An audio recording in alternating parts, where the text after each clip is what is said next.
বিশ্বকাপ নিয়ে তুলকালাম, সবকিছুর শুরু যেখান থেকে, যাকে দিয়ে কেমন আছেন সেই মুস্তাফিজুর রহমান সোশ্যাল মিডিয়ায় বার্তা দিয়েছেন, ইটস টাইম ফর অদম্য বাংলাদেশ টি-20 কাপ। ঝামেলার শুরুটা করেছিল বিসিসিআই। মুস্তাফিজকে আইপিএল থেকে বাদ দেওয়ার মতো সিদ্ধান্ত হুট করে নিয়েছিল ধর্মীয় ও রাজনৈতিক কিছু দলকে খুশি করতে চেয়ে। সেই ঘটনার বাটারফ্লাই ইফেক্ট এখনও বয়ে চলেছে। মাঝখান দিয়ে ক্ষতিগ্রস্ত হয়েছেন মুস্তাফিজ, ক্ষতিগ্রস্ত হচ্ছে বাংলাদেশের ক্রিকেটও। এখন যে কোনো ব্র্যান্ডের পুরাতন এসি বদলে নতুন ওয়ালটন এসিতে উপভোগ করুন 25% ছাড়। মুস্তাফিজের ক্ষতিগ্রস্ত হওয়ার যে কয়টা দিক আছে তার মধ্যে একটা আর্থিক। 9,20,00,000 রুপি নেহাতি কম নয়।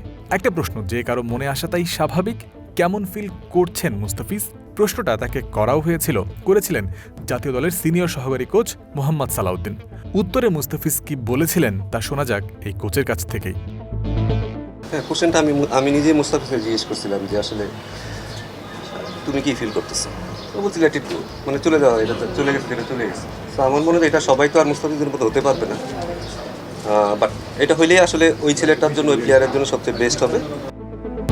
ভুল কিছু তো বলেননি সালাউদ্দিন।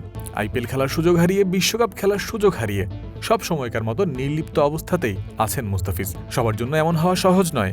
বড় প্লেয়ার হতে হলে এটাও একটা রিকোয়ারমেন্ট সালাউদ্দিনের মতে।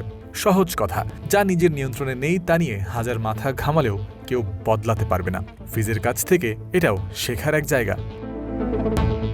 কারণ যে জিনিস আমি কন্ট্রোল করতে পারবো না সেই জিনিস কন্ট্রোল করতে আমি যাব না।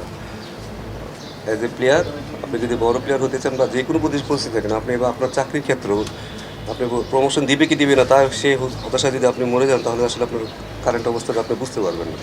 তো আমার মনে হয় মুস্তাফিজের কাছ থেকে এটা হয়তো শেখার একটা ভালো জিনিস আছে, যে কীভাবে আসলে এতগুলো টাকা বলে যাই বলেন, ও তো হতাশায় পড়তে পারতো, বাট সে জানে যে এটা আসলে কন্ট্রোল করার তার কিছু নাই, তার হাতে তো ছিল না।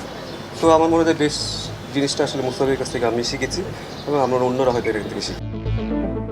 হতাশাজনক অধ্যায় নিয়ে পড়ে থাকলে তা যে কারোর শুধু ক্ষতিই করবে। পরিস্থিতি যেমনই হোক, সব ভুলে শুধু নিজের বর্তমান করণীয় নিয়ে সক্রিয় থাকাটাই যে কোনো পেশাদার ব্যক্তির কাজ। আর মুস্তাফিজ হাইলি প্রফেশনাল, সে বিষয়ে কারো সন্দেহ থাকার কথা নয়। জয়ন্ত বিন্দু, ক্রিক ফ্রেন্সি।